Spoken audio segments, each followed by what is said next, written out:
This follows elections on Friday. They also called for more women participation in the Swazi parliament. While observers noted that the poll was generally peaceful and credible, they recommended a more open system of election and governance. The African Union Observer Mission has called on the country to follow the African Charter. Based on its observations and consultations, the mission encourages the Eswatini authorities to consider reviewing the 1973 decree on the ban of political parties and allow them to freely participate in the electoral process in accordance with the provisions of the African Charter on Democracy, Elections and Governance. Only 2 women were elected to parliament out of the 45 who were candidates. The SADC Electoral Observation Mission is urging for better representation. Although there are measures meant to increase the representation of women in the House of Assembly, the mission noted that women participation and representation remains low.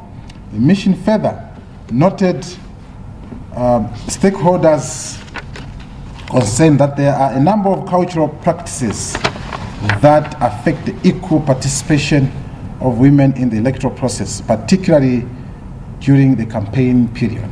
Women in Low in Southern Africa, the Swazi chapter, wants more campaigns to sensitize members of the public on gender equality. There's still a lot of work to be done, because if you look at the way we socialized and how women are brought up, we actually did do a study on the barriers of women's participation, and it's a lot of things that we need to take into consideration, and we need to start working from now for the next 5 years. The electoral body concluded the elections as successful and democratic.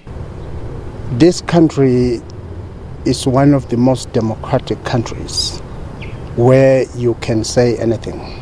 We know you have a right to speak up your mind, how you feel, but what rules is what the majority in this country feels, what the majority in this country wants. Political parties and trade unions remain resolute that the elections were undemocratic. The king is above the constitution.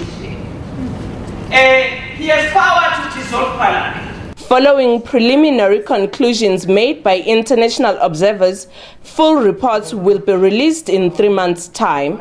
Spepile Gunene, SABC, Ezulwini, Eswatini.